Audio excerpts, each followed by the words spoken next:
आज हम करेंगे लोटका वोल्टेरा मॉडल, जिसको हम प्रीडेटर प्रे मॉडल भी बोलते हैं।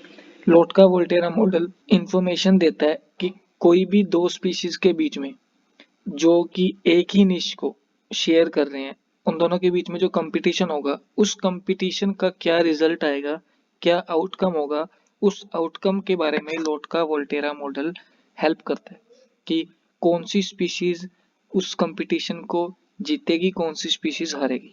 ठीक है।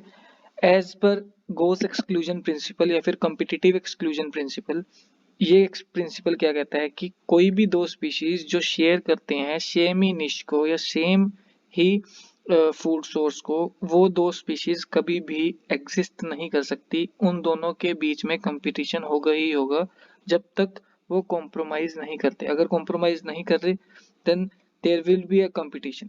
तो आफ्टर कंपटीशन कोई ना कोई स्पीशीज ऐसी होगी जो हारेगी और उनमें से एक स्पीशीज ऐसी होगी जो जीतेगी।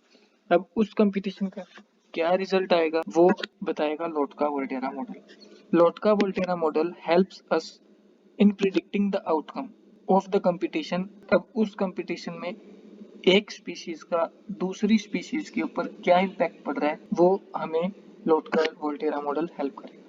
अब हम एग्जांपल से देख लेते हैं इसको। फॉर एग्जांपल हमारे पास दो स्पीशीज हैं। अब कुछ एग्जांपल्स बता देता हूँ पहले। लोटका Volterra model example some predators and prey that mainly include जैसे रैपिड एंड वोल्व्स, ठीक है, फूड फिश एंड शार्क। कुछ एफिड्स एंड लेडीबग्स के बीच में कंपटीशन होता है। बैक्टीरिया एंड अमीबास के बीच में कंपटीशन हो रहा है। तो कौन सी स्पीशीज, कौन सा बैक्टीरिया या अमीबा में जब कंपटीशन होगा तो टर्म्स क्या आएंगे, ठीक है, तो वो लोटका वोल्टेरा मॉडल बताएगा। तो हम एक एग्जांपल से देख लेते हैं। एक स्पीशीज एक्स है और एक स्पीशीज वाई है। स्पीशीज एक्स को हम स्पीशीज 1 बोल देते हैं, वाई को स्पीशीज 2 बोलते हैं। तो किस स्पीशीज का impact either x on y और y ऑन x, ये हमें बताएगा। कंपटीशन कोएफिशिएंट होता है, इसको हम अल्फा से डिनोट करते हैं। अब मान लेते हैं कि सबसे पहले हमारे पास स्पीशीज 2 का स्पीशीज 1 के ऊपर ड्यूरिंग कंपटीशन क्या इम्पैक्ट पड़ रहा है, तो हम उसको डिनोट करते हैं अल्फा। अल्फा 1 2 का मतलब क्या है, देखो, alpha 1 2 means alpha is competition coefficient. Alpha 1 2 means amount of competition exerted by species 2 on species 1, means the impact of species 2 on species 1 during competition, इसको हम डिनोट करते हैं अल्फा 1 2। और alpha 2 1 the amount of competition exerted by species 1 on species 2, इसको हम denote करते हैं alpha 21। अब समझ आ गया अल्फा 21 का मतलब क्या है, amount of competition exerted by species 1 on species 2। देखो दो स्पीशीज हमारे पास, स्पीशीज 1 और स्पीशीज 2। अगर हमें इन दोनों स्पीशीज में से किसी एक स्पीशीज की ग्रोथ, फॉर एग्जांपल हमें स्पीशीज 2 की ग्रोथ का पता लगाना है, तो हमें स्पीशीज 1 की ग्रोथ को भी देखना पड़ेगा। If you are trying to know the population growth of species 2, we also need to count the population of species 1 also. ठीक है, तो स्पीशीज 1 का भी पता लगाना पड़ेगा, बिकॉज अगर size of the population of species 1 is more, अगर मान लो स्पीशीज 1 की पॉपुलेशन का साइज ज्यादा होगा तो ग्रोथ जो होगी स्पीशीज 2 की वो ऑटोमेटिकली कम होगी। क्यों? क्योंकि कंपटीशन हो रहा है इनके बीच में। तो due to the competition species 2 की जो ग्रोथ है वो कम हो जाएगी। ठीक है, और वाइस वर्सा, अगर स्पीशीज 2 की पॉपुलेशन ज्यादा होगी, ठीक है, पॉपुलेशन साइज जो है स्पीशीज 2 का ज्यादा होगा, तो स्पीशीज 1 भी को आफ्टर द कंपटीशन स्पीशीज 1 जो है उसकी ग्रोथ जो है कम हो जाएगी। तो हमने कुछ पॉपुलेशन ग्रोथ के बारे में पढ़ा था कि dn बाय पॉपुलेशन ग्रोथ को हम जब कैलकुलेट करते हैं तो हम फॉर्मूला लगाते हैं dn by dt equal to r into n. R जो होता है वो इंट्रिंसिक ग्रोथ रेट होता है जो कि डिपेंड करता है बर्थ रेट और डेथ रेट पे। अगर बर्थ रेट ज्यादा होगी डेथ रेट से तो आर इंक्रीज करेगा, अगर डेथ रेट ज्यादा होगी बर्थ रेट से तो आर डिक्रीज करेगा। और n is the initial number of individual. ठीक है, जो dn बाई dt है total number of population, total number of individual increasing over time. ठीक है, तो ये जो था ये बिना without carrying capacity means there is no limitation of food resources available, जो एक्चुअल में पॉसिबल नहीं है।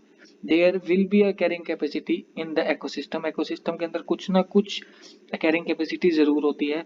तो ये जो है ये फॉर्मूला एक्सपोनेंशियल ग्रोथ को डिनोट करता है जो कि जे शेप कर्व होती है। लेकिन एक्चुअल में जो नेचर में जो कंडीशन है वो कैरिंग कैपेसिटी कुछ ना कुछ कैरिंग कैपेसिटी प्रेजेंट होती है, एक limited amount of food resources available है हर एक स्पीशीज के लिए, तो एक्चुअल में जो हम फॉर्मूला यूज करते हैं that is dn/dt is equal to r into n plus और भी कुछ ऐड कर देते हैं k माइनस एन अपॉन के, के इज कैरिंग कैपेसिटी, ठीक है, जो कि अगर हम ग्राफ से एक्सप्लेन करें तो लॉजिस्टिक ग्रोथ आती है सिग्मोइड शेप एस शेप की curve give more accurate data, क्योंकि नेचर में कुछ ना कुछ कैरिंग कैपेसिटी प्रेजेंट है। लेकिन अगर ये फॉर्मूला तो हो गया पॉपुलेशन, नॉर्मल पॉपुलेशन किसी एक स्पीशीज की पॉपुलेशन ग्रोथ फाइंड आउट करनी है, लेकिन if we want to know the population of one species in the presence of other species, हमने यहाँ पे किसी एक स्पीशीज की पॉपुलेशन कैलकुलेट करनी है in the presence of other species, ठीक है। अब वहाँ पे हम क्या फॉर्मूला लगाएंगे वो देखते हैं। यहाँ पे क्या होगा, फॉर एग्जाम्पल हमें फाइंड आउट करनी है growth of species one, species one की पॉपुलेशन साइज क्या ग्रोथ हो रही है उसकी पॉपुलेशन में, वो फाइंड आउट करनी है in the presence of species two. तो क्या होगा, dn/dt is equal to r n1, r n1 कौन सी स्पीशीज की पॉपुलेशन को हम फाइंड आउट कर रहे हैं, देन उसका नंबर ऑफ इंडिविजुअल n1 अगर हम स्पीशीज वन की ग्रोथ फाइंड आउट कर रहे हैं, और k minus n1 minus alpha 1 2 means उस जिसकी स्पीशीज की ग्रोथ फाइंड आउट कर रहे हैं उस स्पीशीज के ऊपर दूसरी स्पीशीज का क्या इम्पैक्ट पड़ रहा है उस स्पीशीज को, मीन्स अल्फा 1 2 क्या बताता है, the impact of species 2 on species 1। तो जिस स्पीशीज की हम पॉपुलेशन को फाइंड आउट कर रहे हैं, ग्रोथ को फाइंड करना चाहते हैं, उस स्पीशीज के ऊपर दूसरी स्पीशीज का क्या इम्पैक्ट पड़ रहा है उसको माइनस करना है। For example impact of species 2 on species 1 multiply जिस स्पीशीज का इम्पैक्ट पड़ रहा है उसकी ग्रोथ के ऊपर उसके कितने नंबर ऑफ इंडिविजुअल प्रेजेंट हैं उस हैबिटेट में मल्टीप्लाई n2, ठीक है, समझ आई। तो स्पीशीज 2 का क्या इम्पैक्ट पड़ रहा है तो उससे मल्टीप्लाई करना पड़ेगा, मल्टीप्लाई n2 अपॉन k, ठीक है। अगर हमें स्पीशीज 2 की ग्रोथ को फाइंड आउट करना है देन r जिस स्पीशीज की ग्रोथ फाइंड आउट कर रहे हैं मल्टीप्लाई n2 सेकंड स्पीशीज की k माइनस n2 माइनस, अब स्पीशीज 2 की ग्रोथ अगर फाइंड आउट कर रहे हैं तो स्पीशीज 1 का कुछ ना कुछ इम्पैक्ट स्पीशीज 2 के ऊपर जरूर होगा, तो alpha 2 1 means the impact of species 1 on species 2 वो हमें माइनस करना है मल्टीप्लाई n1 उस जिस स्पीशीज का इम्पैक्ट पड़ रहा है उसके टोटल नंबर ऑफ इंडिविजुअल कितने हैं वो मल्टीप्लाई करना है अपॉन के, ठीक है। तो क्या निकल के आ जाएगा, growth of species 2 in the presence of species 1। तो ये हमारे पास दो फॉर्मूलाज हैं, डिपेंड करता है कौन सी स्पीशीज की ग्रोथ को हम फाइंड आउट कर रहे हैं और दूसरी स्पीशीज जो उसके साथ प्रेजेंट है, कंपटीशन हो रहा है जिसके साथ, उस स्पीशीज का क्या इम्पैक्ट पड़ रहा है उसको हमें इस फॉर्मूला में ऐड करना पड़ेगा। So can you predict the outcome of the competition, क्या हम प्रिडिक्ट कर सकते हैं कंपटीशन का क्या इम्पैक्ट आउटकम होगा? यस, आउटकम पता कर सकते हैं with the help of लोटका-वोल्टेरा model. अब जैसे यहाँ पे ये ग्राफ है, ये ग्राफ इसमें number of individual of species 1 और number of individual of species 2 और K2 डिनोट कर रहा है कैरिंग कैपेसिटी ऑफ स्पीशीज 2, ठीक है। अगर अगर हमारे पास alpha 2 1 is greater than alpha 1 2 होता है, इसका मतलब क्या हुआ, इस स्टेटमेंट का मतलब क्या है, the impact of species 1 on species 2 is greater than the impact of species 2 on species 1। इसका मतलब क्या हुआ, अगर species 1 का impact species 2 के ऊपर ज्यादा है तो कैरिंग कैपेसिटी जो species 2 होगी वो कम हो जाएगी, तो carrying capacity will be less in case of species 2 if initial number of individual of species 1 is high। जब स्पीशीज 1 का individual initial number of individual ज्यादा होंगे तभी जो इम्पैक्ट है स्पीशीज 1 का स्पीशीज 2 के ऊपर वो ज्यादा होगा। अगर स्पीशीज 2 का इम्पैक्ट स्पीशीज 1 के ऊपर ज्यादा होता तो कैरिंग कैपेसिटी स्पीशीज 2 की ज्यादा होती, बट यहाँ पे स्पीशीज 1 का इम्पैक्ट स्पीशीज 2 के ऊपर ज्यादा है, alpha 2 1 is greater than alpha 1 2, जिसकी वजह से कैरिंग कैपेसिटी जो होगी स्पीशीज 2 की वो लेस हो जाएगी because of higher impact of species one on species two. तो नंबर ऑफ इंडिविजुअल जो स्पीशीज वन के होंगे वो ज्यादा हो जाएंगे और स्पीशीज टू के इंडिविजुअल कम, so carrying capacity of species two is also less. इस तो आउटकम क्या आएगा, जिसके नंबर ऑफ इंडिविजुअल ज्यादा, जिसकी कैरिंग कैपेसिटी ज्यादा, वो वाली स्पीशीज विन द बैटल और स्पीशीज टू जो है वो। अब हम कुछ ग्राफ्स देखेंगे लोटका वोल्टेरा मॉडल के, जो ये हेल्प करते हैं कि आउटकम क्या होगा कंपटीशन का। आपको एग्जाम में ग्राफ से ये पूछा जाएगा कि कौन सी लाइन किस स्पीशीज को डिनोट कर रही है और क्या आउटकम होगा, कैरिंग कैपेसिटी पे क्या इफेक्ट पड़ेगा, कैरिंग कैपेसिटी किस स्पीशीज की कम होगी, नंबर ऑफ इंडिविजुअल्स जो हैं वो किस स्पीशीज के कम होंगे, या फिर कौन सी स्पीशीज बैटल को, इस कंपटीशन को जीतेगी। ठीक है, तो देख लेते हैं इस ग्राफ में। तो हमें साफ दिखाया हुआ है कि जो कैरिंग कैपेसिटी है, first carrying capacity of species one is greater than the carrying capacity of species two. ठीक है, यहाँ पे तो पता लग रहा है। पहले स्टडी कर लेते हैं फिर हम देखेंगे। जैसे फॉर एग्जांपल अगर हमें ये दे दिया जाएगा, फॉर एग्जांपल मैंने ये बता दिया आपको कि alpha two one is greater than alpha one two. तो इससे क्या पता लग रहा है कि impact of species one on species two is greater than impact of species two on one. मतलब ड्यूरिंग कंपटीशन जो स्पीशीज वन का इम्पैक्ट है स्पीशीज टू के ऊपर या स्पीशीज टू की ग्रोथ के ऊपर वो ज्यादा है। अगर स्पीशीज वन का इम्पैक्ट ज्यादा है तो इसका मतलब क्या हुआ, तो स्पीशीज वन का इम्पैक्ट ज्यादा होने की वजह से स्पीशीज टू के जो इंडिविजुअल्स हैं वो कम हो जाएंगे और carrying capacity of species two is less and carrying capacity of species one is greater than species two. ठीक है, तो हम इस स्टेटमेंट से पता लगा सकते हैं कि किसकी कैरिंग कैपेसिटी ज्यादा होगी। जिसकी कैरिंग कैपेसिटी ज्यादा होगी उसके पास लिमिटेड अमाउंट ऑफ फूड जो है वो ज्यादा प्रेजेंट होगा एज कम्पेयर टू दूसरी स्पीशीज से। तो स्पीशीज इस केस में स्पीशीज वन जो है वो कंपटीशन को जीत जाएगी। अब आप जैसे यहाँ देख सकते हैं alpha one two is greater than alpha two one, इसकी वजह से जो कैरिंग कैपेसिटी है स्पीशीज टू की वो कम और कैरिंग कैपेसिटी टू, देखो यहाँ से कैरिंग कैपेसिटी ऑफ टू इसमें डिनोट कर रहा है कि लेस है और carrying capacity of species one is greater. तो एग्जाम में हमें फॉर एग्जांपल ये नहीं दिया तो हमें ये पता लगाना है कि कैरिंग कैपेसिटी स्पीशीज टू की कौन सी है। ये स्टेटमेंट दे दी। अगर अब मैं कहूँ कि alpha one two is greater than alpha two one, तो क्या होगा, alpha two one is greater than alpha one two, इसका मतलब the impact of species two on species one is greater than species one on to.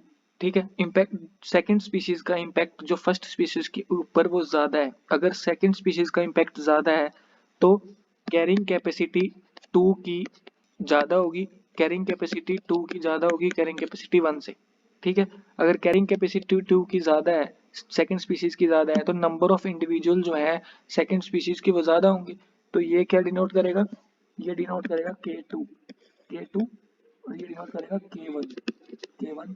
तो ये वाली जो हमारे पास ये जो स्लोप है, ये जो लाइन है, ये डिनोट करेगी स्पीशीज टू को, तो ये स्पीशीज वन को। ठीक है, तो डिपेंड करता है कि किस स्पीशीज का इम्पैक्ट जो है वो ज्यादा है किसी दूसरी स्पीशीज के ऊपर ड्यूरिंग कंपटीशन। नाउ ये ग्राफ वो शो कर रहा है। फॉर एग्जांपल अब यहाँ पे क्या आता है, alpha one two is greater than alpha two one, वही जो मैंने पहले बताया।